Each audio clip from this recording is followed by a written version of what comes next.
An elven warrior trapped on modern-day Earth. Two friends with different destinies meet at a magical school. These are some of the stories we at Electric Lips Comics are working on. You can get your copies of both The Mana Chronicles and Tales of Mithril at elpmerch.com.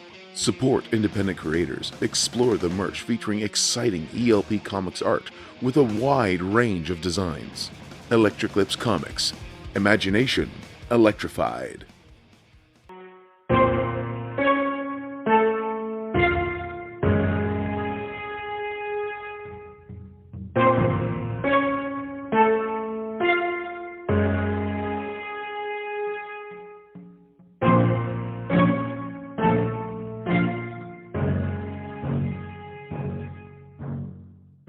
Welcome to the Mostly Pod Out at Night. Mostly, I am Gravier, joined by my host, Salem. Hello. This is episode 129 of our weekly All Things Horror podcast. This is our last episode of 2024 and of season 3, as we're calling it by years. We're going by years? Yes. When I put these out, I put seasons on them, so there's not just a long-ass list. So are you counting 2022. Like, does it reset to 0 when we hit a new season? Yes. Or 1. But fear of crossing over running water, shimmering in the sun, or counting, you'll find none of these in real vampire lore, at least in these movies that we are watching for this episode. But what happens when you can't get the rights to Dracula? Well, of course, you just change the names and countries, and all's good. You get Count Orlock. Well, yeah. Well, again, it was made to be a regional version of it. Like, it was supposed to be made in Germany for Germans. Mm-hmm. Yeah, but they did change. They were hoping no one would find out. Correct. They also changed it from 1880 something to 1838 as well. Right. Well, but regardless, grab your favorite metal steak and watch out for the rats in this blood-sucking good episode with Nosferatu, Shadow of the Vampire, and the Eggers remake. So spoilers ahead for the Nosferatu 2024, which is a remake of a 102-year-old movie. So spoilers ahead, I guess, for that. Well, I mean, spoilers ahead. It's also, if you've ever even heard of Dracula, it's essentially the same story. Right. So yes, but not quite as fancy facial hair. Correct. I didn't have the effects to have that glorious of a mustache back then. Exactly. So we'll recap probably really what the differences are in the remake of Nosferatu for the 2024. There's not actually a lot of differences, which is there's surprising. Really not. Yeah, there's not differences. There's just a lot of stuff added. Yeah, 40 minutes worth. Right. Well, it's kind of fair because the 1922, they old silent movies, they waste a lot of time giving you the vibe, right? Mm-hmm. Because they can't tell you things. So you have to infer. They'll give you the title cards that say things, but they you can't do that too much because it breaks up the movie too much. So they try to do as much as they can without that. Yeah. And I think it makes the movie longer because it takes you longer to get in that space, Right. I mean, and they expand the characters a hell of a lot more. Because they have to. Because you don't get you can't say, "Oh, I feel this," or "Oh, I am thinking this." You can't do that. You have to tell it all through motion and body language with old-timey cameras that don't really pick it up well. So it's correct. Yeah, correct. It's a challenge. So, like I said, the recaps of these will be fairly short. Like I said, it's this 102-year-old movie. It's Dracula, but changed to German. Right. Yeah. So, it's Dracula. I mean, he's still from Transylvania, but in Dracula, it was the fictional Transylvania that people thought it was. Mm-hmm. And then obviously, Transylvania is closer to Germany than England. Yeah. So, the depiction of Transylvania is more accurate in the Nosferatu, right?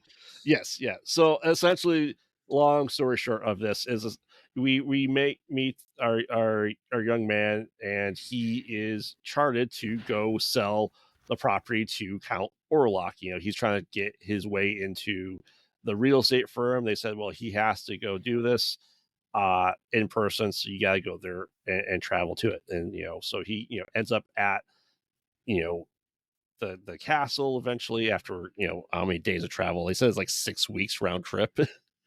Well, back in those days, because you're literally riding a fucking horse. So right, not even the horse and carriage. You're literally riding the horse. Yeah, well, if you're a single person, you don't need a carriage. So you're riding Correct. a horse from Germany to Romania, which is, it takes a bit. Eastern Romania. Right, yeah, it takes a bit. Yeah. So like I said, you kind of know the story. We have the spooky carriage ride to Count Orlock's castle. You have interactions with the local people outside the castle. Say, hey, don't go up there, but I must. Don't, you idiot. No, I will. Okay. He's left his new bride back in Germany, and she is having visions and shadowy things of Count Orlock. He has clearly a big sway in this. This is what most Dracula movies get really wrong, with the idea of essentially the Renfield of it all, right? In this case, it was the head real estate agent. Well, yeah, in the original Dracula story, Renfield was the one who went to the castle first. Right. So he comes back already having been bitten by the vampire. And he also gets the understanding of, well, the vampire feeds off of me and gets strong.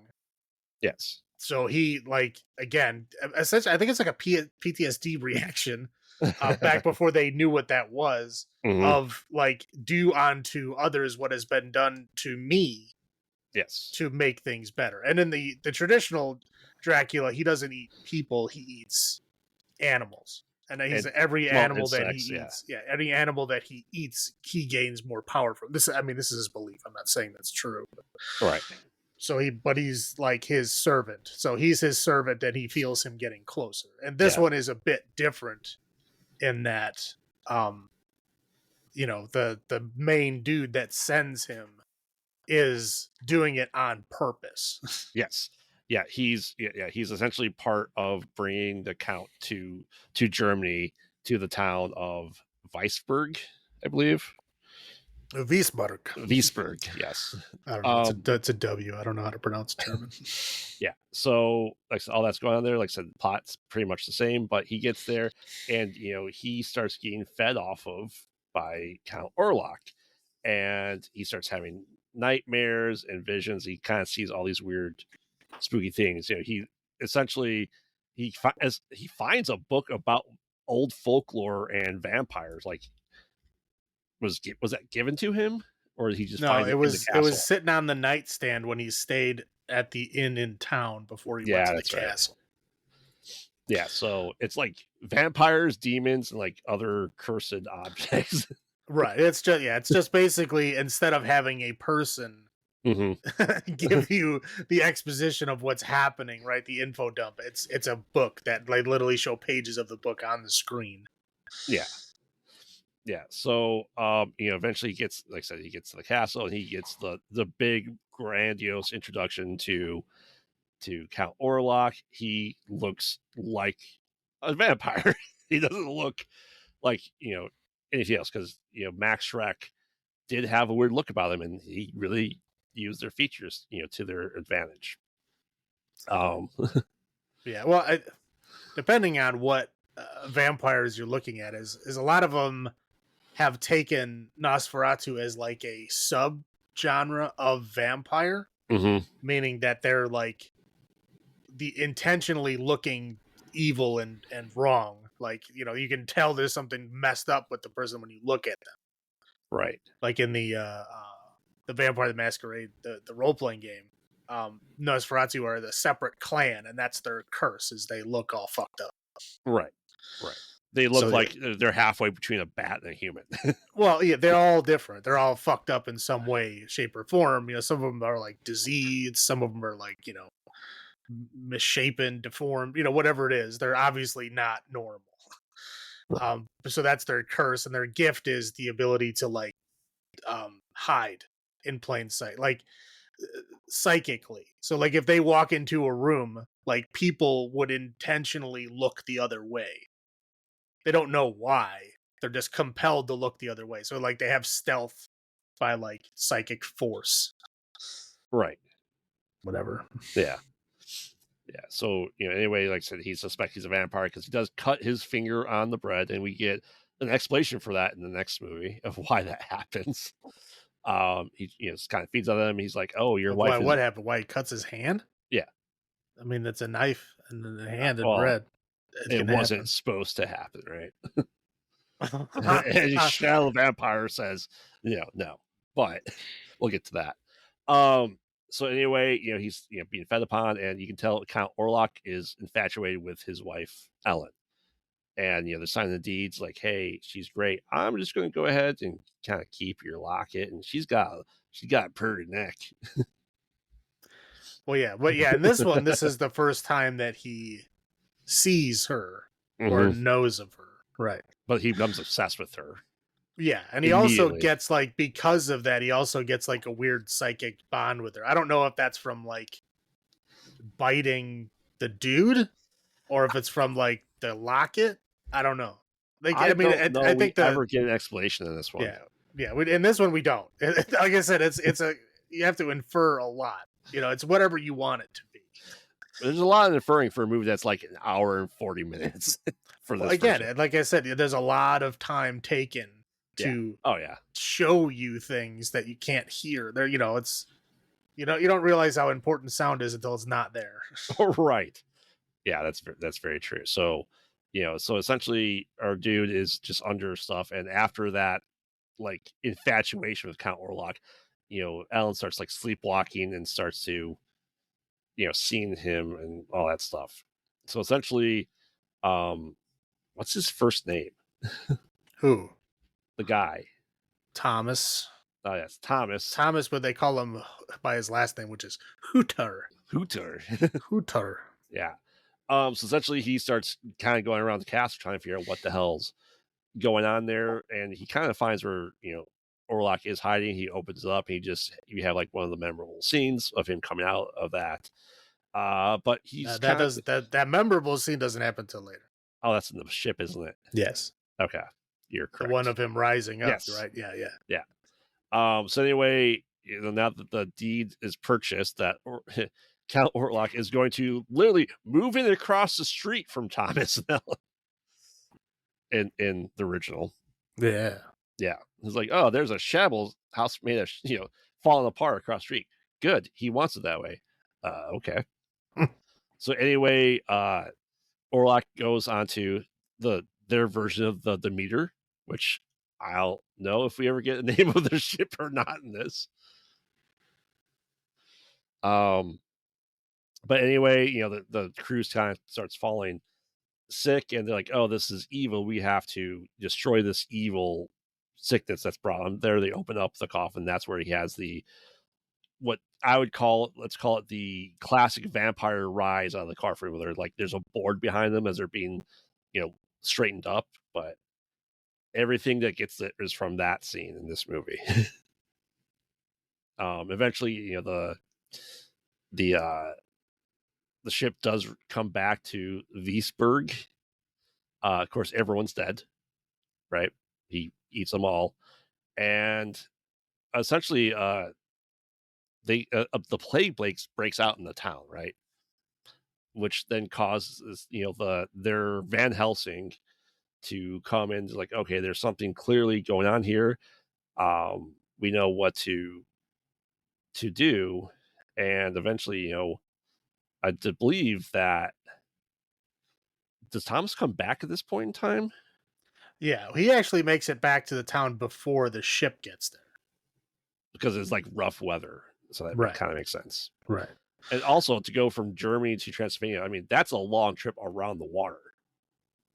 Yeah. No, it is. Yeah, it's ship is, but it's an easier travel. Right. So, especially if you have cargo. Yeah. So, yeah, but with his boxes of dirt cargo, Yep. the water route is easier. And again, Thomas just wants to get back, so he's riding hard to get back. And he does get back, like literally right before. Yes. Yeah. But she happens to get the book and reads that, a young woman with if she sacrifices her own blood to the vampire from the book that she read, that essentially he'll be destroyed. Right. And they don't really expound on what that means. No. It's like there should be like another page, but there's not. It just says like she gives her blood ... and then that's it. That's all you get. And then there's supposed to be like another page to explain what exactly happens. We don't get that. So right. Yeah. So essentially she, opens up the window, lets him in, and go, "Oh, I'm gonna be ill." Tom's go get the doctor. He'll know what to do. And then Orlock essentially drinks her blood. And they're talking about like the whole thing, like they has to be done before the call, or the call of the first crow in the morning, right? The first crow of the cock. Yes. That's what they call it. Yes. But anyway, the sun rises, we hear the crow of the croc, and essentially he dies into a puff of smoke. And Thomas does come back in to see her barely hanging on after being drained. We do see a shadowy figure kind of just like go to her heart and like squish you like in Kills in the Hall when they squish your heads, and she dies from it. You could call it what you will, lack of blood, or essentially a heart attack, or both, right? We don't really say. Whatever. Yeah, she essentially sacrifices herself to kill Orlock. Yes. Yep. And that's the movie. That's for the most part. Yes. Man, I'm just trying to think of when's the last time you watched Nosferatu all the way through?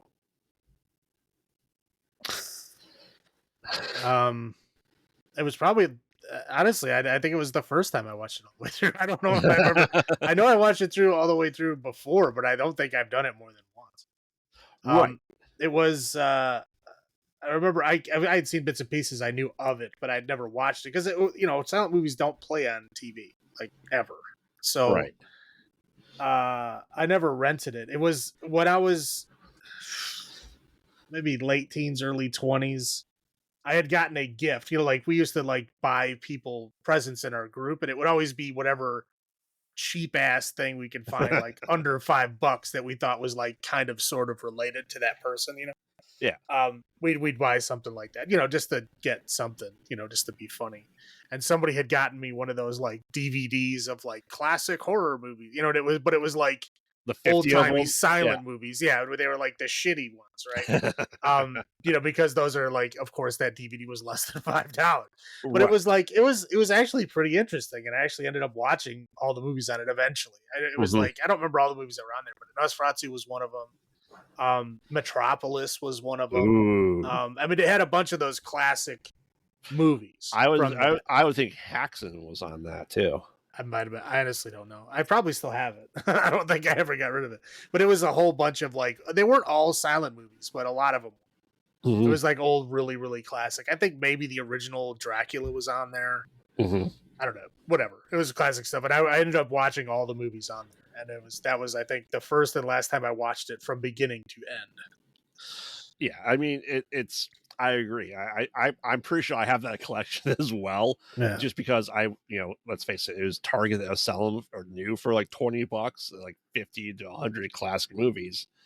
It was just a good way to get your hand on stuff like that, because you're not gonna be able to go to a place and buy just the DVD of Nosferatu when we had money to do. Yeah, I don't know. I don't know if I've ever even seen a VHS copy of it. I'm sure there was some. Yeah.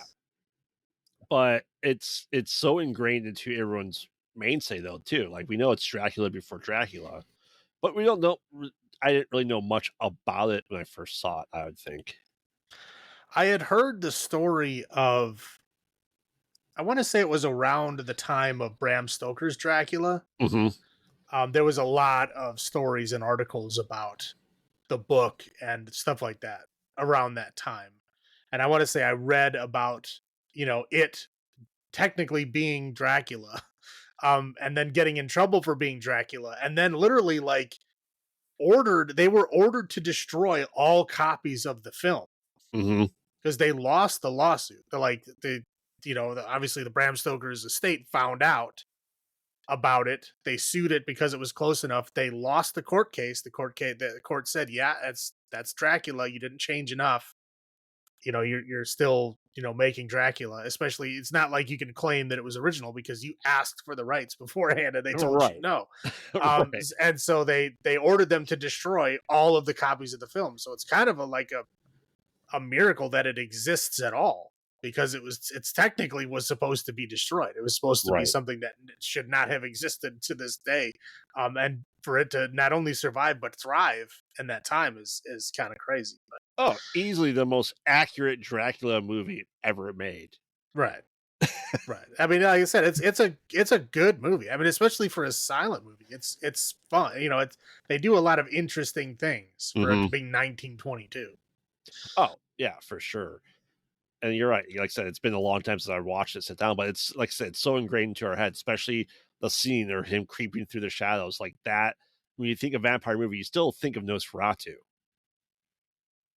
Even when we were growing up, even whether we had seen it or not, we kind of knew the story of it, right? Yeah. Well, I mean, yeah, it's an iconic thing, and like the picture of Nosferatu, you see everywhere. Oh yes, it's like it's like one of the classic icons of horror in general. For it being the supposedly destroyed movie to be that ingrained is right, amazing. which is kind of nuts, right? Yeah. I'll start with my highlights.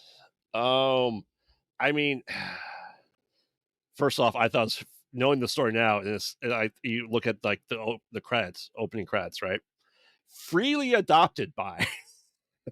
I'm just going. No, it was not freely adopted by. Like they credit Bram Stoker Dracula, story by Bram Stoker's Dracula, freely adopted by. No, well, they do now. They do. Yeah. Obviously, when this originally came out, that was not there because they were trying to claim it was their own original thing. But I mean, later on, after they realized that, the order to destroy has not worked and these things are going to exist, I believe they like revised the agreement saying like, okay, it's going to happen no matter what. We want our cut. Yeah. And I believe that's what that meant. That makes sense. Just a curiosity, what version did you watch? I have it on Laserdisc. I didn't watch it on Laserdisc. Oh, I should have. I watched the DVD that I have of it. Oh, okay. As I was looking through and I ended up finding they did 100-year anniversary thing. Oh. Where they redid everything and they actually had a symphony orchestra re-record the music. So it's not the old-timey music, it's like a new score. Like done by a symphony. It was very, very cool. It sounded great. I mean, obviously it's still a silent film, but the music was great. And it claimed that it was Nosferatu in color, which is funny because they tried to colorize it and it mostly failed. Well, it's so old timey that it doesn't even have like the right things. They don't have any references to go off of. So most of the time it was just like sepia toned. I mean, they tried putting in colors here and there, but they were so muted and it didn't really matter. I don't know why they claimed that it was in color. It was interesting. It was an interesting take or try anyway. Yeah, I mean, let's face it. The original opening part when it's daylight is like rust color, and the night is blue. Well, again, they did that on purpose. Yeah. They would whenever they filmed in daylight, they would intentionally tone the film like yellow or orange to dictate that this is daylight. Right, because a lot of times you couldn't tell. You associate the sun with brightness and yellow. Right. Yeah. Yeah.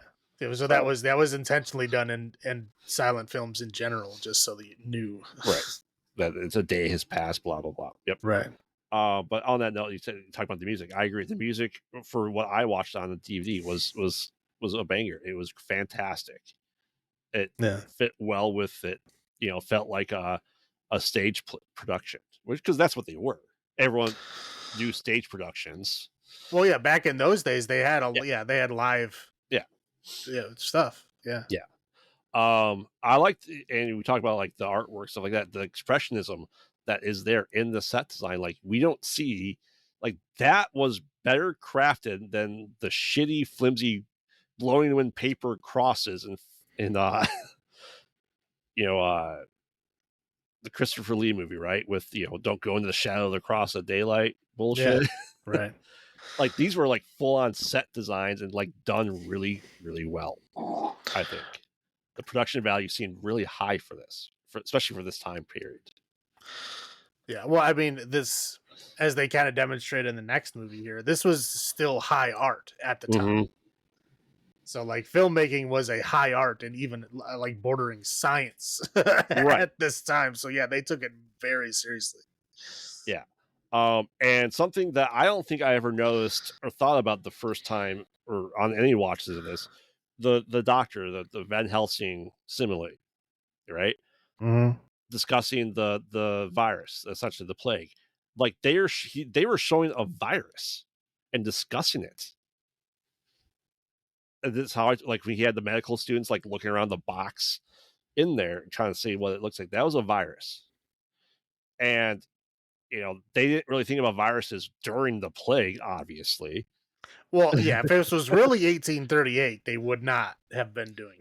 But even in 1922, when this film came out, so they filmed it maybe 1920, 1921, the idea of viruses wasn't that, it was a brand new freaking concept to all that stuff. And it was like turn of the century, yeah.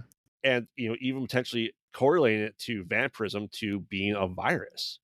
I mean, that's pretty early on that we don't talk about a lot in vampire movies, as it's a blood virus, right? In a way. Well, nowadays they talk about it all the time. But I'm saying, but even for this movie to have that correlation is insane to me.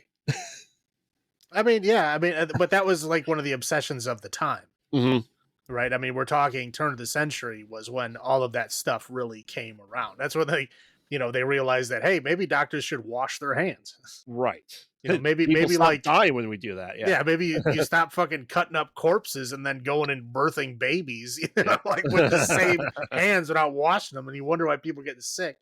Yeah, like that was the time period when they like finally. I mean, that shit was brought up a long time before, but this was the time period where they really like people understood and actually followed it. Well, yeah, there's just some mysterious force they didn't know about. Right. Because there's people talking and writing about like, viruses and germs and bacteria and shit back before they even knew what that was. Right. But they were like, using them as examples, and they were right.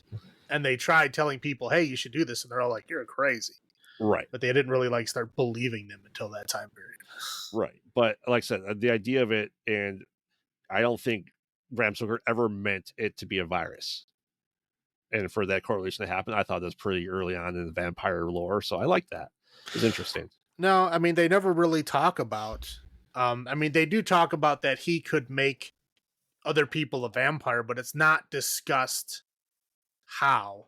Mm-hmm. It's shown that he does because he had his brides. Yes. And they existed in the original book. So, I mean, he can make them. I mean, I guess he was using the idea of it, but not. Yeah, he didn't. They didn't. No, he didn't describe it in any way. No.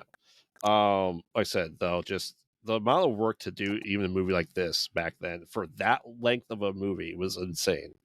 Because, like, I'd say in the 20s and 30s, a lot of movies were only like 55 minutes.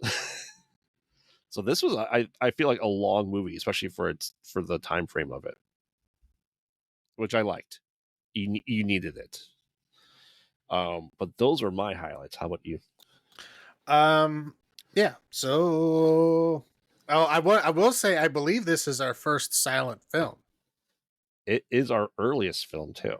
Yeah. I thought I'd bring that up.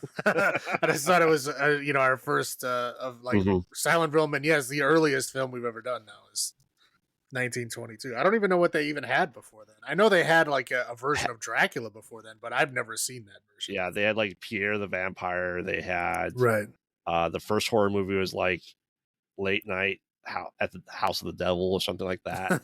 And Haxan was 10 years before this, which was another German expressionism horror movie.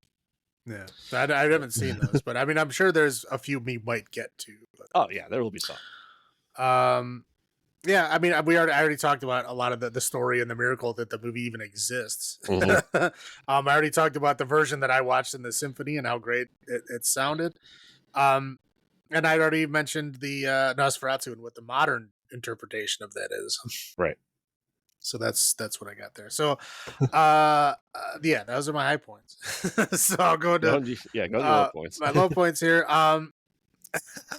It's kind of sad. They constantly Romania, the land of thieves. Yep. All the time, it's like, wow, the whole country. Mhm. Like Whole country. just like, wow, that was a little shitty of you. Yeah, they call it the land of thieves and phantoms. Like, wow. Remember, Romania, the home of the people that have no land, the gypsies. All gypsies come from Romania. Well, then they have a home. Well, no, they came from there, but they're not allowed to live there. That's the problem. Right. But yeah, it's there's a lot of ethnic groups that are like from a place like genetically, but don't traditionally stay there. Yes. They wander for one reason or another. Usually it's because they originally kicked out and they had to move somewhere, so they just kept on the move. Yep. I mean, not their fault. I mean, there's a whole bunch of like Irish travelers. Have you ever heard of those? I have not. They're I know you've seen like like Snatch. Yeah. And, like those kind of movies that we're talking about, the Pikeys. Yeah. Those are Okay. Irish travelers. They're kind of like, they're depicted in the same way that they depict, quote unquote, gypsies, right? That they kind of wander around, but they are a separate ethnic group. They're not just Irish people that travel around. They're a separate ethnic group. So again, it's like that all over Europe. I'm not singling out one. I just think it's interesting. When she was like all sick and messed up, they're like, oh, it's just some blood congestion. Yeah, congestion of the blood. What the fuck is that? What does that even mean? Like, what's blood congestion? I was waiting. I was like, is he gonna say just bleed it out? And I was like, I'm pretty sure they don't do that anymore. But no, he never said that.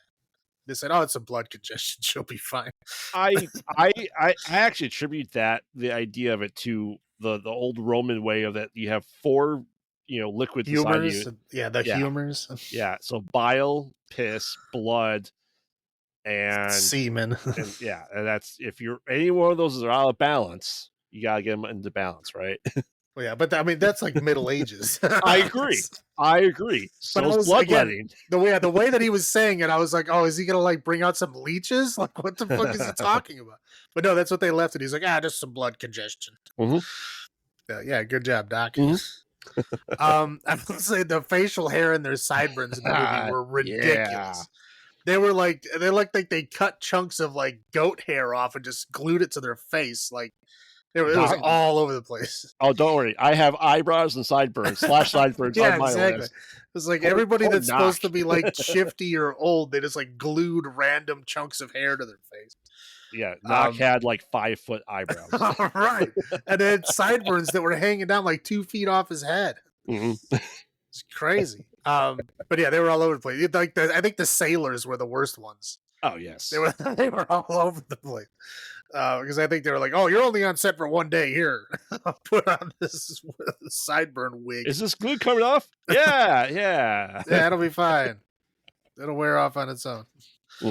And then the ending. I forgot that she died at the end. So I was like, "Oh, that she's just dead." Like I was expecting her to come back. Nope, she's dead. Oh, nope, she's just dead, and that's just the end. All right, okay, got it. It's a depressing movie. Yes, that's all I got. What do you got? Yeah, I said eyebrows and sideburns. I just wrote that. Yep. My God, did people read that much slower back in 1922? Because those title trains were up a long time. Yeah, like yeah, literally. I was like, I wonder if I hit fast forward, like if I just tap it, does it do like the 10 seconds? It doesn't. It does 30. So I didn't do that because it was like skipping stuff. If you cut out the title cards, there's probably 30 minutes right there. The text.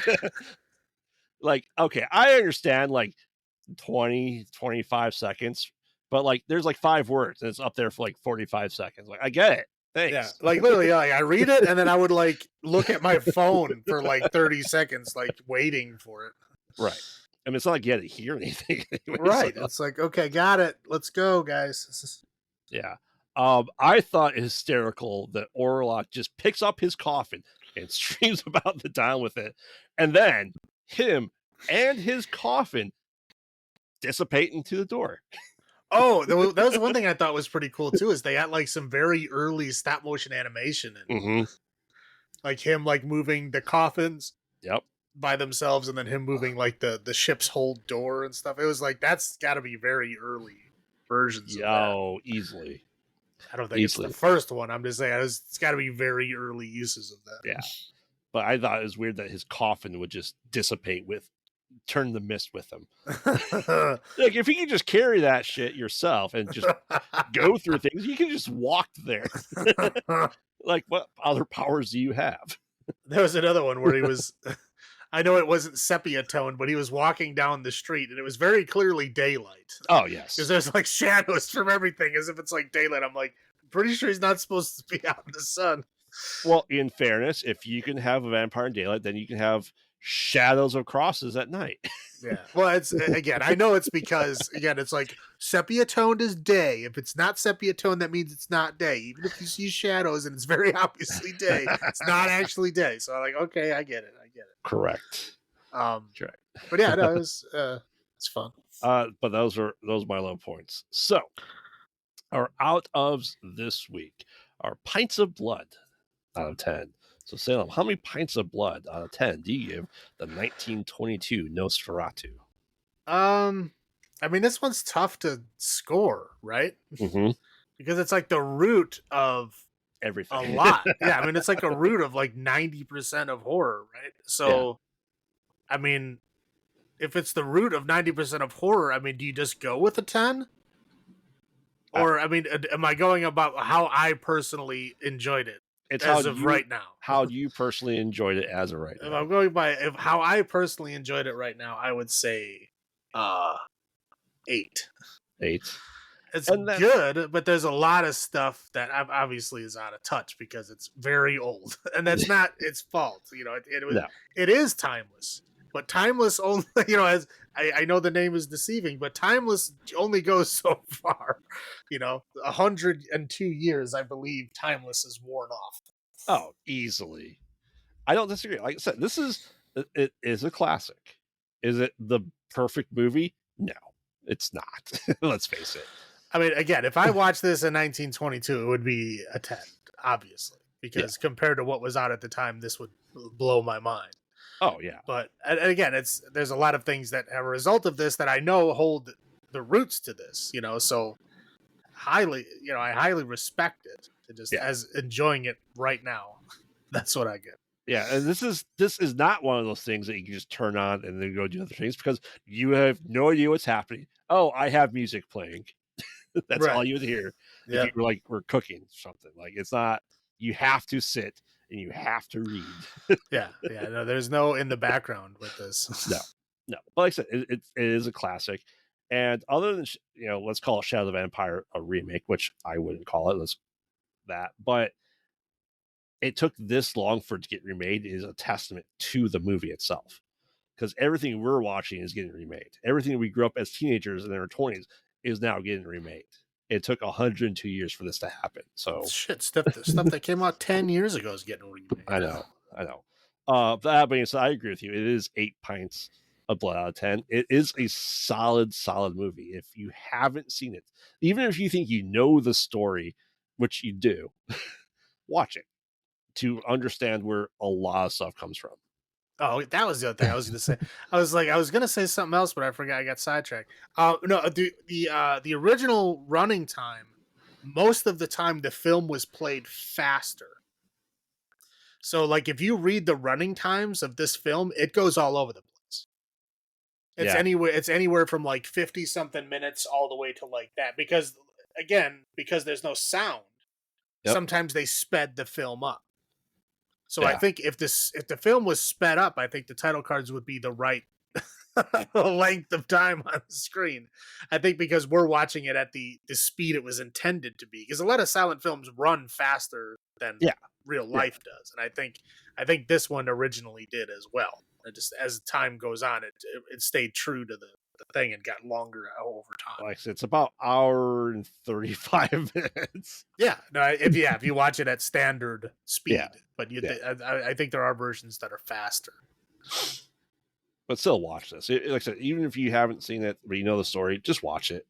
You have to know the roots of horror. Yeah, and again, for being an old silent movie, it really is an interesting, fun watch. Mm-hmm. All right. Well, Sam, take us through Shadow of the Vampire from 2001, I believe. Yeah. Okay, Shadow of the Vampire it's an interesting film. It's a film depicting the making of the original Nosferatu. Mm-hmm. So in this version, we are seeing the makers of the film. So John Malkovich plays the director. What was his name? Murnau or something. El Doctor. Yeah, whatever. Well, Herr Doctor. Yeah, Doctor. Yeah. But yeah, so he is the main guy. There's like the weird German guy that's in every movie. I have no idea what his name is. But anytime there's a German in a movie that has to be slightly strange, it's always the same fucking dude. You know who it is. Mm-hmm. He is in it as the producer. We have Willem Dafoe plays Max Schreck, the actor that plays Count Orlock. Eddie Izzard is in it. He plays the actor who plays Hooter.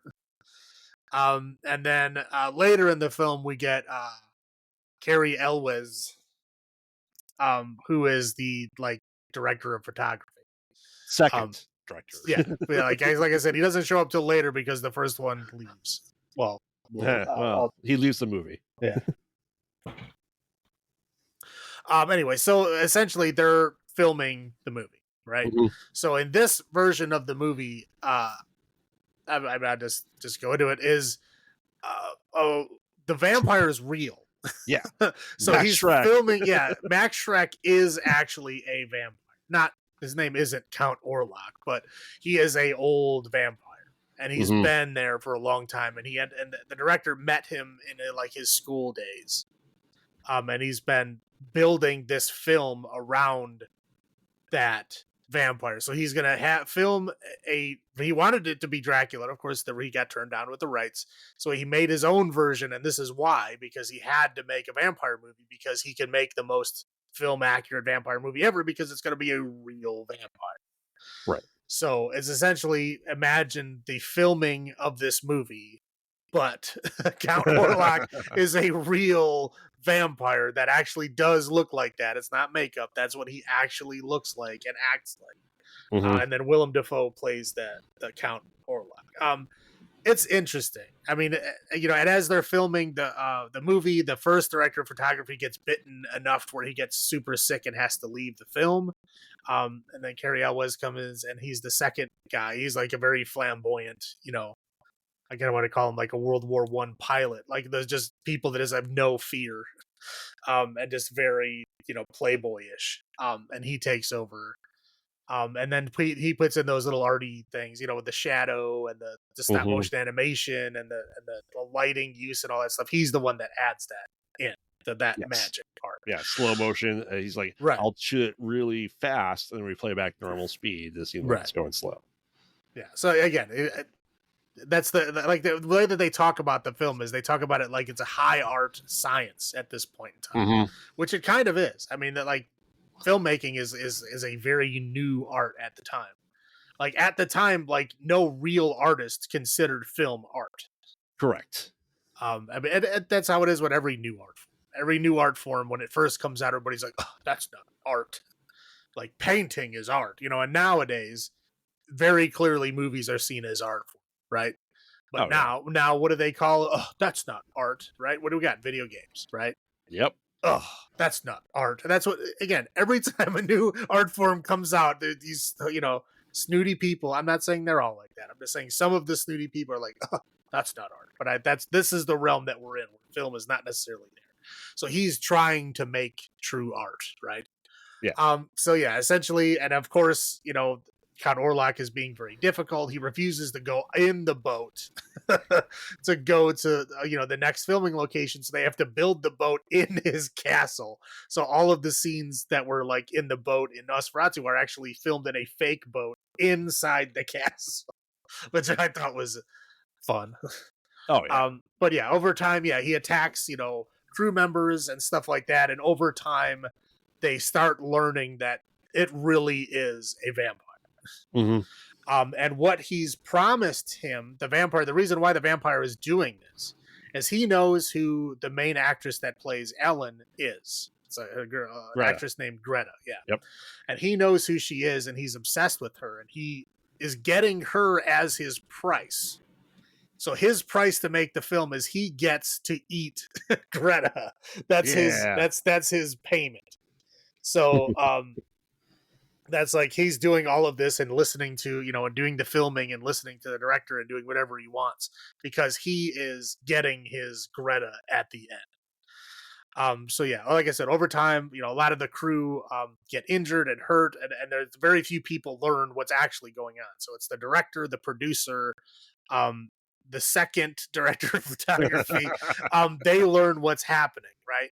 And so they kind of make this plan that, okay, we're gonna not give him Greta. We're going to kill him so that we don't have to give up Greta. So essentially they go through all the filming in the movie. They're at the last scenes that are supposed to be in Wiesburg, which is actually on this island that they went to. And they're filming the scene, and they basically drug Greta so that she's laying on the bed and she can't move with morphine, I think. Well, she had already used morphine previously, yes. Right, yeah. She's an addict to morphine, so they give her more morphine. And also the director is an addict too. So he's very erratic. So it's basically like the producer and Carrie Elways are trying to figure out what they can do.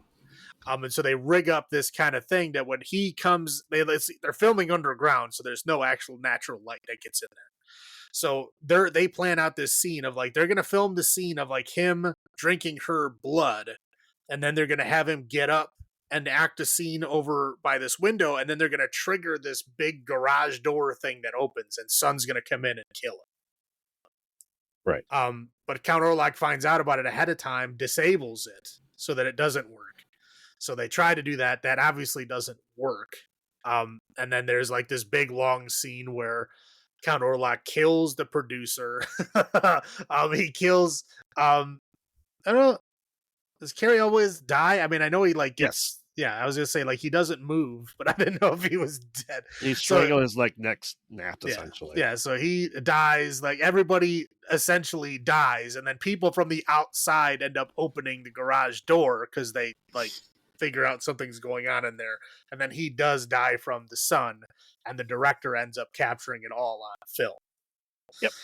And so then he ends up producing the film and getting it out there, but in reality it was a real vampire and all these people died making the film for his art. Yes. Yeah. Yep. So again, most of the scenes in the movie are just them filming the classic scenes. So if you haven't seen the original Nosferatu before you see this movie, you probably should because there's a lot of stuff that you will not get. I mean, they do show the original scenes of the film and shown in, with their actors. So they show it what it looks like in the film. But again, I think it takes away from it if you've never seen the original. Right. And I did see the original before I saw this movie. I saw this movie right when it came out. It might be when I watched the original Nosferatu, quite honestly. I was prepped for this movie. Yeah, I watched it because, I mean, I was really big into IFC at that time. But this is back when before IFC had commercials. This is before IFC, even censored anything. It was IFC would play, uncut movies, and that was it. But they would also do a lot of advertising for indie and interesting films. So there was a lot of films that I saw around that time period because they saw ads on IFC that a lot of other people didn't see. Right. And this is one of. I'm not saying that people didn't see this movie. It was like nominated for Oscars and shit. So it was a known film, but this is why I went and saw it. I believe. I remember watching trailers for this movie. Yeah, I don't. I'm trying to remember if I went to the theater to watch it. I may have.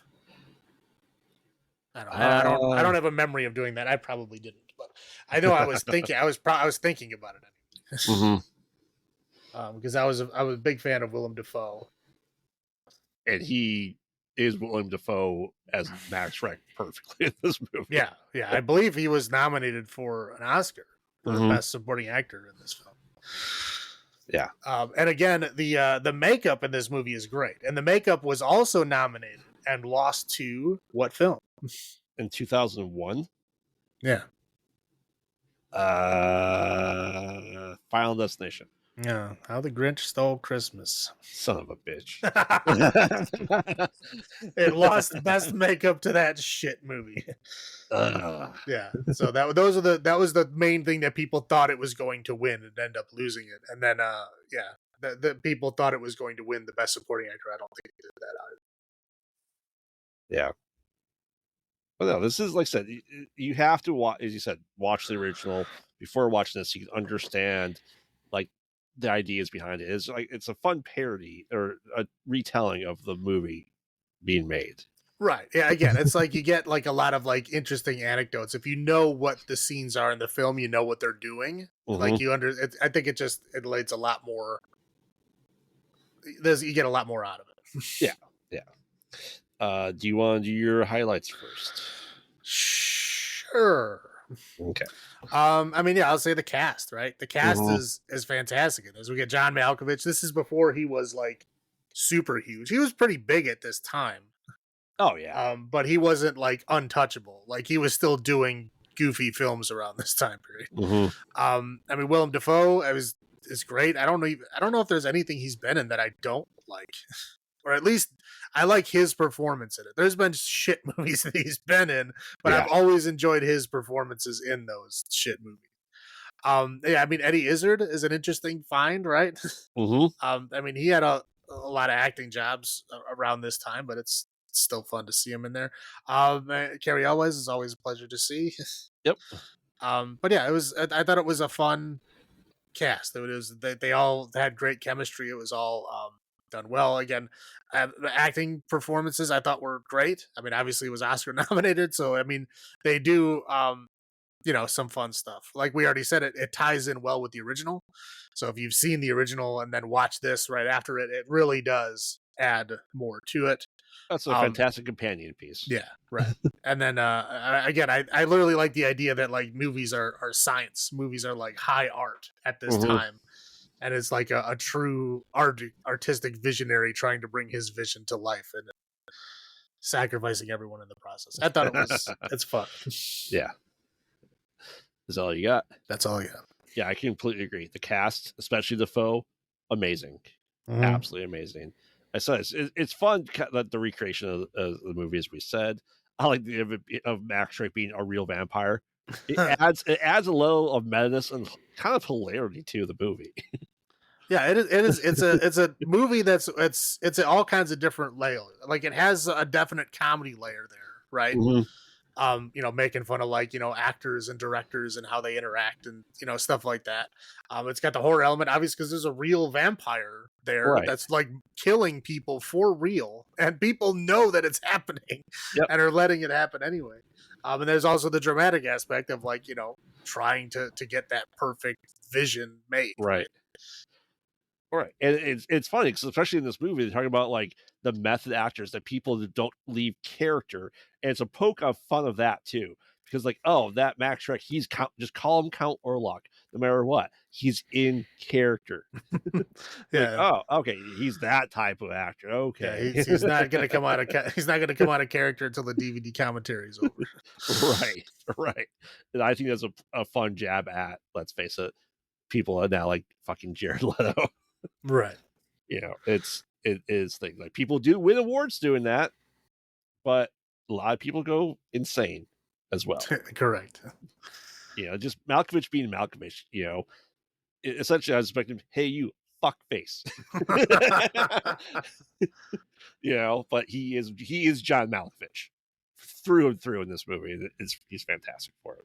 Mm. Like I said, and just even recreating the scenes, despite us not liking the movie Renfield, we did like them recreating the original Dracula scenes, and they those did scenes that well. were great. Yeah, that was fantastic. Yeah, and this movie did it, 23 years ago. Yeah, 22 years ago, and I think they did a fantastic job of it, even reshooting it to make it look exactly like it. So kudos to the person that wrote this and just made that happen. And it's just interesting to see in a silent movie, you can yell at people all you want and tell them exactly what to do because it doesn't matter. Right. I was like, he's like yelling out loud, like, this is how you feel. This is how you should react. And I'm like, that's not going to show. Oh, yeah. And he's like, oh, don't cut yourself. Right. So that scene of him cutting his thumb on the bread was the meta joke is that he yelled at him to scare him to do it. Right. And didn't eat the actor. He just ended up killing the DP instead. All right. Those are my highlights. I'll go my low points. Never eat your cast, folks. Your cast and your crew, you need them to make a movie. I know it's your art form, but we just get other ones. Yeah, on planes. Let's face it. As much as I love the actors in there, I would say there's at least two of them that have really bad German accents. Yeah, I guess you say that. Everybody has a German accent in this movie. Cary Elwes is trying.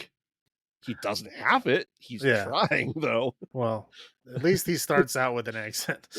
Correct. John Malkovich loses it entirely by the end. Yeah, really. He does. He tries for a while and then just stops. It's about when he's towing his bed frame. When he's under morphine, he just loses it completely. He is full John Malkovich at the end. Honestly, that's all I have for low points. How about you? I'd say like it drags a bit, like in the middle of the movie. Like there's not a whole lot happening. There's a lot of like stagnation in the film, right? When it's the point where they're trying to figure out what the fuck they're gonna do, and he like refuses to move, so they have to film the ship scenes in the castle. Like that kind of time, it was like, I don't know, it was like a good 10 minutes in there. It just felt like it was dragging, like nothing was really happening. But yeah, that was that.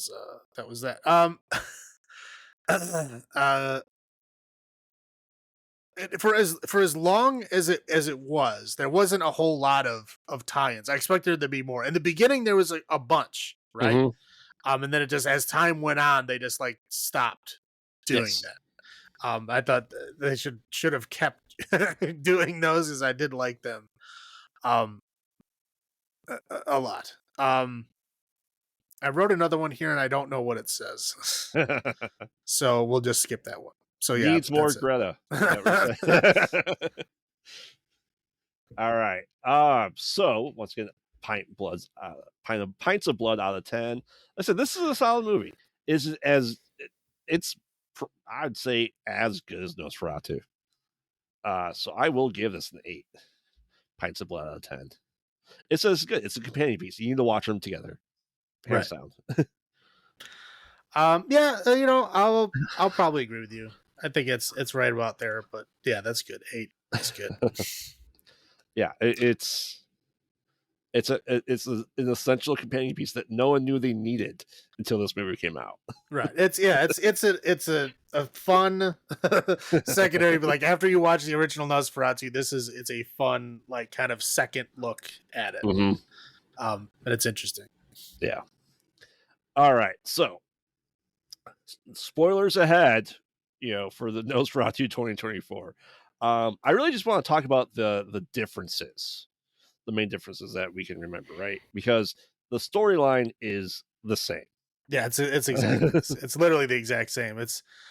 There's just more added to it. So it's like this, the same thing is still Knock is still the guy, the real estate guy. He sends Hooter there You know, they explain why a little better. Like, oh, he wants somebody to be there in person because he's too old, you know, and infirm. He needs somebody to He's help 1 him. foot in the grave.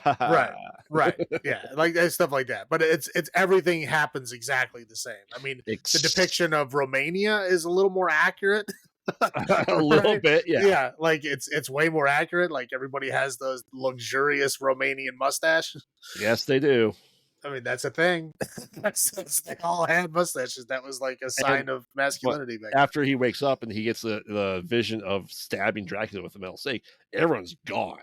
Right. Yeah, when he wakes up with muddy boots. Yeah. So we get to see, like the you know, the those people and how they, you know, have those, you know, myths about vampires and like how they would like stab their dead bodies and cut off their heads to like make sure they wouldn't come back to life. Like it was a very real thing that happened in that, you know, section of the world. I'd say one of the biggest differences is Orlock's connection to Ellen.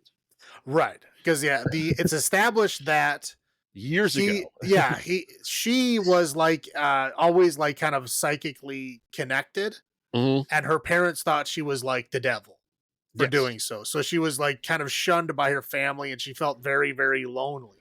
And so she kind of called out not only with her voice, but also with her like psychic gifts, like if anyone that would come and like, you know, spend time with her to like, you know, to give her life meaning instead of being shunned all the time. And so of course the evil Count came to her, but she was a child. And so she promised herself to him, but because she was a child, she couldn't like fully commit to it. Right. So essentially, instead of signing the deed to the house, which is not across the street from them anymore, is that he, you know, when Hooter is there, he's like, oh, this is in my language. And it's essentially nullifying his vows. Right. It's essentially selling his wife to the Count is because he's giving him money. I mean, but to be fair, he tells him this is the deed to the house. Like, you need to sign it because you're the solicitor as a witness. Like, he doesn't tell them what he's signing it for, but in his language, he wrote, like, you sell your wife to me. She's now mine. Your wife. She is mine. Right. Yeah. Right. Yeah. Other big difference is he doesn't bite their necks. He bites their chests. Right. Yeah. He bites like their heart, like directly through their chest. I mean, I guess another big thing is like the Nosferatu does not look the same. He has a glorious mustache. Yeah, he has a giant, very full, you know, classic Romanian mustache. He's wearing like an old timey, like, you know, Prussian military outfit. Vlad the Impaler. Right. Well, I mean, not that far back, but old, like, centuries old military uniform from like the Prussian era of when you're like, you know, the Romania was part of all that. So yeah, he's also like a rotting corpse. Right. He has a swath of hair, but he is like wholly in like worms infesting his back. Right. Yeah. He's a fucking corpse. Like whereas like Orlock in the first one looked all fucked up, but he wasn't like rotting. And this one, he's literally a rotting corpse. And like his clothes are very like elaborate, but very old and tattered and like, you know, moth-eaten, right? He would look right in place with Resident Evil Village. Right. Right. But yeah, so it's like that's a major difference. There's a lot more interaction between Ellen and like the people that she's staying with, like Harding, the shipmaker, and his wife. In the original, there was like pretty limited, like, oh, she sleptwalked a couple times, she's got blood congestion, she'll be fine, and then that's really it, you know. And then nothing really happens with her until they come back. And this one, that's like there's stuff happening with her the whole time. Yes, like it's counter to it. I think, and the friend is no longer just Herring; it's his wife and children as well. Yeah. Yeah, well, I mean, I think Harding's wife was there, but again, the scene was so limited with her in the original that it's heavily expanded upon. The Defoe role is not. It's like a new role. I mean, essentially, it's like that role kind of sort of barely existed in the original. and it's heavily expanded upon. Well, I'd say the Doctor was like, what, 2 minutes? Yeah, he in the was a very original? limited part of it. So like And Defoe's role is really like third invented. act. Yeah. Third act, yeah. Invented for the film, and then the Doctor himself is greatly expanded as well. Yes. Yeah. There's a lot more about Knock being like directly in touch with like, you know, a cult of some form or another that kind of sort of worshipped him. Well, he has a shrine with a beating heart. He has the Right. book of the beast, essentially. He has naked rituals in his office, and Right. we see biting the heads and eating people and animals. Yeah, so he's like a part of the cult and intentionally sets all this stuff in motion, which they kind of sort of suggest in the first one, but they don't really give you enough information to know that. No, it's just that there's adding more depth to every character you see in the original. They add more depth to. Right. And then of course the same sacrifice with her happens, but we get a lot more explanation as to what that means and how that happens. So like Right. the son kills him, and she's sacrificing her blood so that he doesn't realize what time it is. Correct. And so he gets hit by the sunlight because he's so enraptured with her love and blood. Right. He tries to leave. She's like, whoa, there's still more in me. Right. And Yeah. so then he stays and then shrivels into an even more corpsey looking mummy thing. Not a puff of smoke. No, yeah, he does. He stays, but he like shrivels into like a mummy or something. Yeah. And I think that's about it. they Again, give her more there's ether. yeah. Well, yeah. Again, like I said, there's all her part is greatly expanded.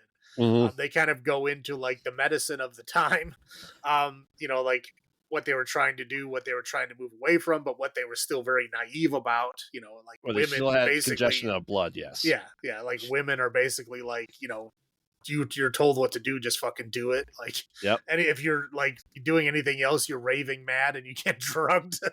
Like it's you know, I mean that was the time. You get drugged and you get a corset tightened on you even more. Oh, she'll sleep better with a corset on. I'm like, oh, really? Yeah. She'll pass out, dear God. Yeah. So and the friend of the family, you know, they talk about the 3 nights it takes for him to be there. This is night 1. She's like, I'm gonna kill everyone you know unless you give yourself to me. Right. You know, night 2 is her friend and the kids, and then eventually, you know, Craven the Hunter dies. Yeah. From it. Well, he kills himself. Oh, yeah. He also has the plague. Right. Yeah. There is a plague outbreak too in Vicksburg. And it is directly told that killing the vampire stops the plague. Yes. In the original, they never said anything about the plague other than it was there. Correct. But the main story beats. Yeah, the main story beats are all there. Yeah, again, most of this stuff is just adding more to the existing story beats that were already there. All of this stuff happens pretty much the same way. There's just a lot more exposition, I think. Yeah. Which is not bad. It is fun, and it fills out in a lot of ways, and I do enjoy it. Yeah. But those are the differences, I would say. Yeah, and I'm really glad that, you know, we typically watch these in release year in our world to have seen these 2 movies before obviously watching the new Nosferatu. Yeah, these are, I mean, these fit together very well. Yes. Like some of them, you know, some of the themes that we have are kind of loose, very loosely connected. But yeah, these are like directly connected. Like if you don't watch, you know, these in this order or watch these, you know, in general together, like you're missing out, I think. Yes. I think watching these 3, you know, together is a definitely fun experience. It's a complete set that you need to do. Right. All the way through. You want me to go first for my highlights? Sure. The music, again, killer. Correct. The change of color tones. It's so muted in a lot of places. It's basically black and white. Yeah. I mean, it's done like that on purpose, I'm sure. But yeah. The newer vampire lore of it is good. I do appreciate that. I found out that every rat that you see is real. Eggers did a real rat set. Yeah, I mean, rats are supposedly real easy to work with. Yeah. Because they're great if you just have a big group of them. They play well as like background, but they're also highly trainable. So if you need a rat to do something specific, you can train a rat to do it. Yeah. Oh yeah. Yeah. I love it. It just adds to it. So I mean, Eggers does that depth, right? Yeah. See, rats I'm not scared of. I like rats. I used to have pet rats. There you go. The atmosphere. You felt like that castle was crumbling into shit. Just like the state of Orlock. Right. And I do like his design. It's not over the top vampire at all. No, it's like regional time specific. Yeah. Right? But it's Right. like exactly what they say it is, that's what it is. Yes. And I'd say that, this doesn't take away anything bad from the original at all. It doesn't disrespect it. It's not a pointless remake. It is a solid ass entry into this world. Right, yeah, because it doesn't change anything. It doesn't, because a lot of remakes will do that. They'll try to twist stuff to like give you a surprise. This, I mean, it doesn't have to. Right. It all the original story beats are still there. They're just expounded upon.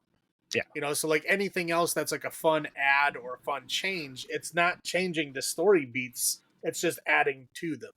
Adding more meat to the bones. And I thought it was a fantastic job. And I will argue this is one of the best Dracula movies ever made. Correct. Hands down. The acting of this was phenomenal across the board. I'm teetering on one person in particular, maybe not being so good. Yeah, I have one on my side. We'll see if we Lizzie agree. Rose Depp. Is that Ellen? Yes. Yes. Yes. She did not do it for me. Yeah, I agree. That's the one. That's the one exception that I have. Everyone else, like, if you didn't know that was fucking Skarsgård, you'd have no idea. No, man. I don't, I don't know if he's going to be like the new Lon Chaney, because he is like, I mean, he's been like playing like all the villains, but he also plays other roles like fantastic too. Barbarian. You thought because you're like, oh, he's a villain, and he's not. Right. And that's what's great about like being in the genre in general, right? Mm-hmm. Like you see the trend of like, oh, they're playing villains, or oh, they're playing heroes, and that's why it's so much fun when they switch it up. Mm-hmm. And you get that reversal, because Barbarian, you expected, I think that's the like the menacing part of that film is like that. Well, that whole section of the film is you're like, he's the bad guy, right? He's gonna do something bad. Like, of course he is. Right? Is Bill Skarsgård. He's fresh off of it. Right? Like, of course he's gonna do something. And no, he doesn't. No. I mean, spoiler, I guess. He is the man of 1,000 faces, a man of many faces and voices too. His characters don't sound the same, and that's amazing. Well, I read an article that talked that he actually took opera lessons for this role to learn how to lower his voice an entire octave. And I'm pretty sure in the breathing was him too. Right. Yeah. I really like that. I really like the breathing because he's wheezing. He's old. His lungs are on fire. They're doing that because he's a corpse. He doesn't have to breathe. Right. But he has to get air in his lungs to speak. Yep. So his lungs haven't been used in so long, so that when he's breathing in air to speak, like he sounds like he's fucking, well, again, a corpse, because he is. Yeah. That breathing and wheezing, because he only has to do that when he's gonna talk. Yep. I don't know. I thought it was a cool. I also like the fact that you would bite the heart. And it depends on how fast you can drink it. If you pierce the heart, it's going to spray like 10 feet in the air. Right. If I said overall, all the acting minus Lily Rose Depp, she clearly is not English or German. She took it out. I was sitting there debating all day yesterday and all the night before, and I came home. I'm like, am I really that bothered by her acting in this? I go, yeah, I am. I came home and wrote that back down before recording. I'm like, yep, I had acting being great. I said minus that. Yeah. Those are my highlights. How about you? Yeah. I mean, I would totally agree with you on atmosphere. I thought he had a fantastic use of darkness. Mm-hmm. He, as again, the original film has that great use of shadow, right? Mm-hmm. And this one just expands on that. I like the scene where he like reaches out his hand over the city, and you can like see all the lights going out and like people screaming as his shadow is like going over their house. That was an amazing shot. Yes. But yeah, his use of darkness was great. Like we already talked about, the atmosphere itself was great. Yeah, I mean, again, the shadows, the way that the vampire moved, the way that he kind of teleported around Mm-hmm. when you weren't looking, the vampire design itself, I thought was very cool. I mean, Bill Skarsgård is, I mean, I don't know if he hasn't won an award yet, he's definitely should, Yes. because he's fucking great. He becomes these different roles, and he's amazing. But yeah, I think yeah, I mean, Holt was great, Defoe was great, the Doctor was great, Knock was great. Mm-hmm. Like everybody was great. Like you said, there's only one kind of left off the list. We'll talk about that in a second.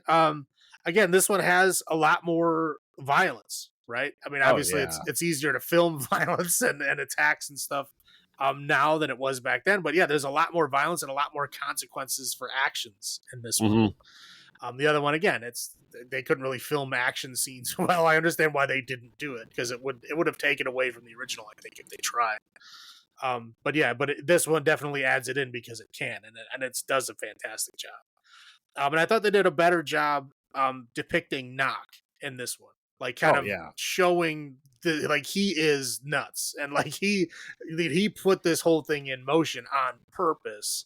And I mean, he's obviously kind of like the Renfield-ish character, but they really show his dark side in this one. I thought it was pretty cool. Yep. And the lowest here, yeah, I mean, Ellen. Some people have a 4 head. I would say she has like an 8 head, maybe even like a 10 head. Because dear God, it looked like it looked like, like you ever see like those Thai like kickboxers? Yeah. Her hair was like that. Her hairline was almost like directly connected from ear to ear on top of her head. Mm-hmm. I was like, I don't know if it was the way that they did her hair or what, but yeah, she's got a giant forehead. Yeah. But yeah, I mean, she didn't do bad. I thought she did well for a lot of the scenes. The scenes I did not like is when she did like her fits. Yes. I thought those were ridiculous. And even in the film, we were watching it in the theater, obviously, because this is only out in theater right now. And people were actually laughing at some of her later fits because they were like ridiculous. Oh, yeah. I think there was way too many of them, and it was just like unnecessary. And I just thought they took away from it at that point. And again, this is, we're talking, well, I'm going by the acts in the original. In the original, there was 5 acts. So we'll say in the acts 4 and 5, when we get back to the city, it kind of drags a bit because it moves a little slower at this point than it does in the original. Mm-hmm. In the original, once we get to the city, things move very fast. In this one, it's like the whole 3 nights thing, the whole like leading up to him even finding her and introducing himself to her. It's like multiple days before we even get to that point.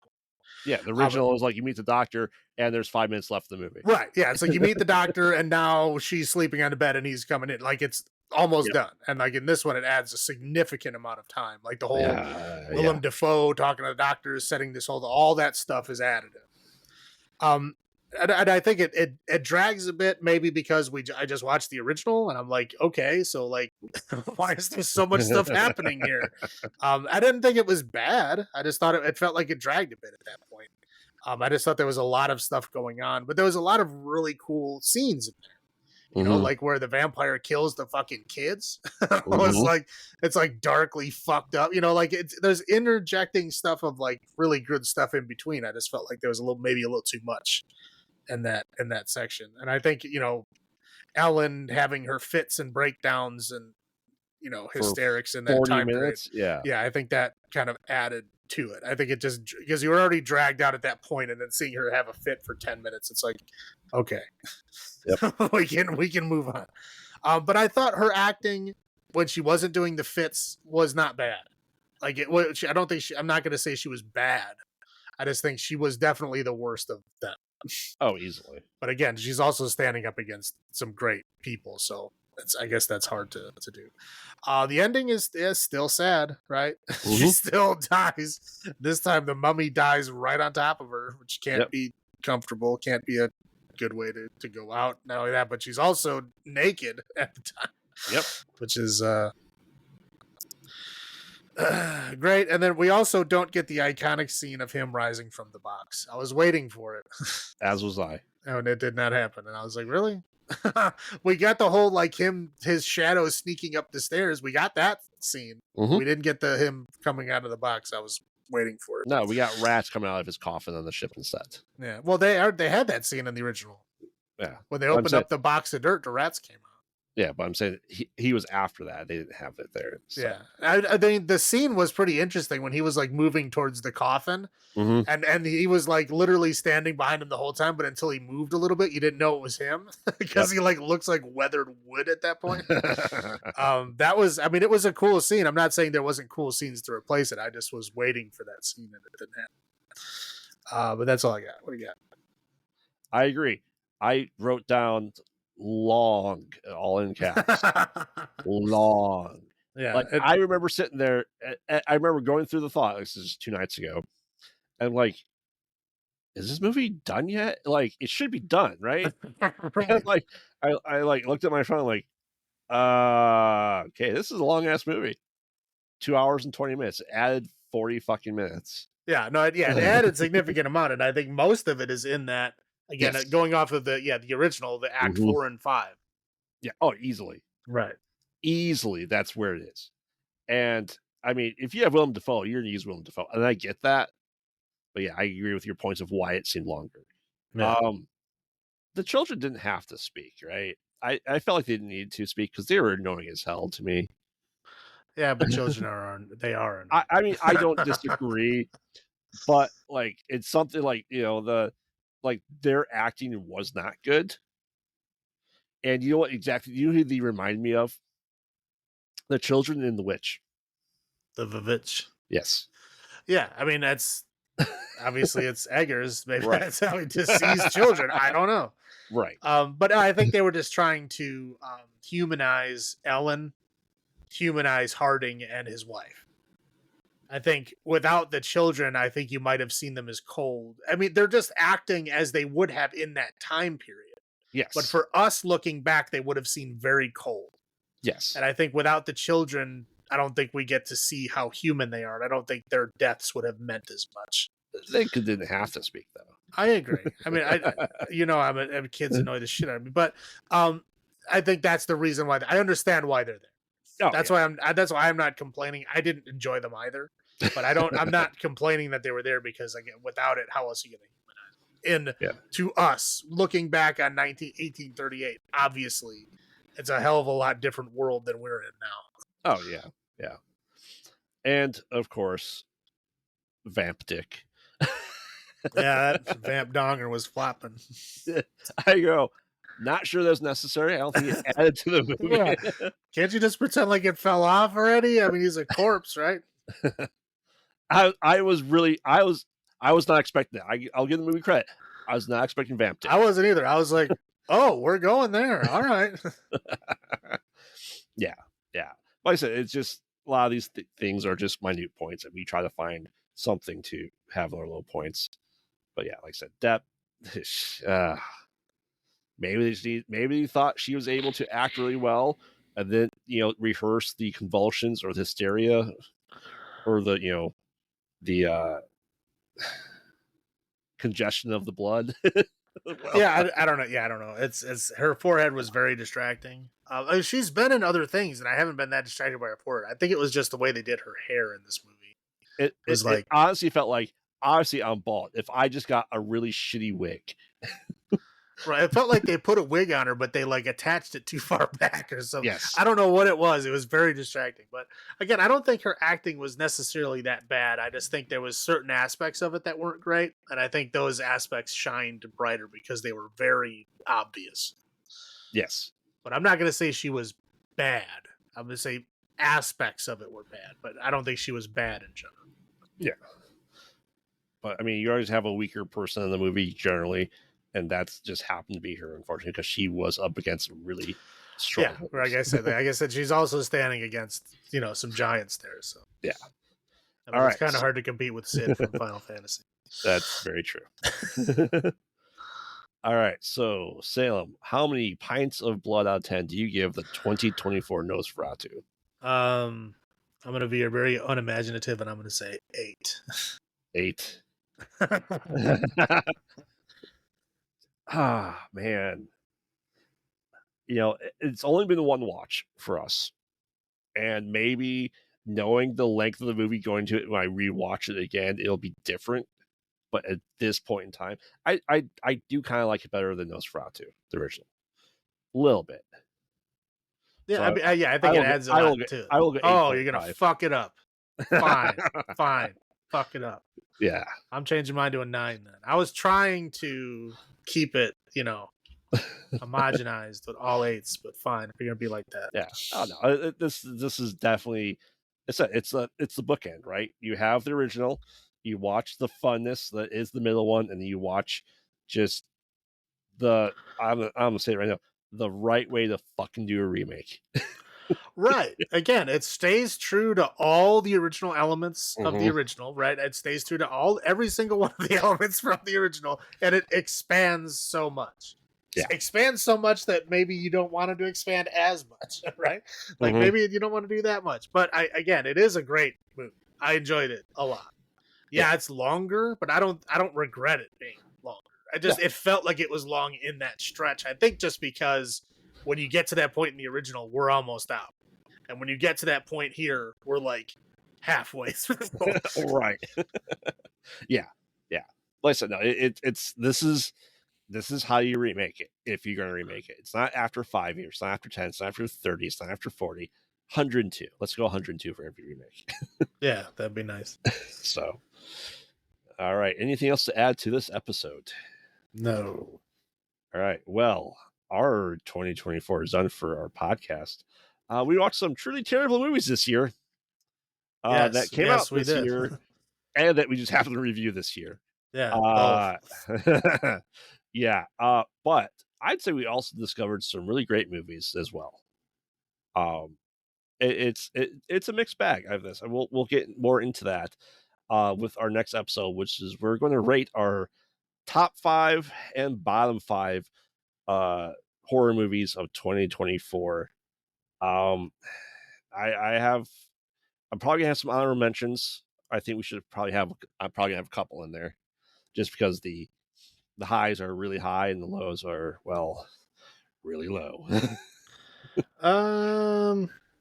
Yeah, I'll have one honorable mention. Yeah. So yeah, well, I just because I guess spoiler is Nosferatu replaced something on the list. I won't say top 5 or bottom 5, but you just heard my score, so I'm guessing you know what's it. So I replaced one with Nosferatu, but I really did like that one, so I will mention it, and it's not in your list at all. So I will at least have one. Right, and this is why we waited to do this episode, because before our top 5 and bottom 5 even too, because we need to see Nosferatu. Well, yeah, Nosferatu. Yeah, I know I needed to see Nosferatu because Eggers. I've fucking loved every one of his movies. The fucking Northman is one of my favorite. It's a fucking amazing movie. Yeah, I thought it was fucking great. I mean, the Vivitch is great. Lighthouse was fucking great. I mean, Lighthouse is fucking weird. Yeah, but it's great. Yeah. But yeah, everything he's done so far has been stunning. I mean, it has been just outstanding. So I knew I needed this one. I was almost positive. I had to watch it first. Almost positive it was going to be on my list. And then the other one I was waiting for was Heretic, which we haven't covered, but we'll be discussing a little bit. We'll discuss it a little bit. We'll do a full in-depth analysis of it, I think, sometime next year. I hope. Yeah, we'll find some stuff to throw in with. Yeah. So let's hope that 2025 we get some bangers in here, right? There's a lot that we're looking forward to.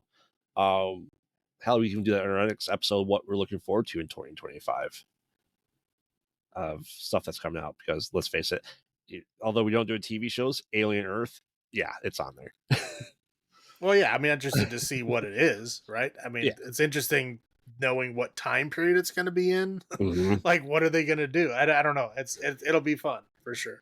I think we need to do that show because we did everything else Alien. Well, we haven't done any TV shows yet, though. I know, but it'd be a good one to start with. Well, then you're going to open up a big can of fucking worms with that. I don't know. That's Do you want to very do true. that? No, we don't have to. Well, because you're going to make me watch some horse shit. And I don't. Right. You're going to make me watch like all 38 seasons of fucking Supernatural or whatever the fuck it is. If it ties to a franchise we've done, how about we do that? How about that? Well, Supernatural ties to all the fucking franchises because they have like 40 seasons, so they have episodes relating to everything. You know what I mean.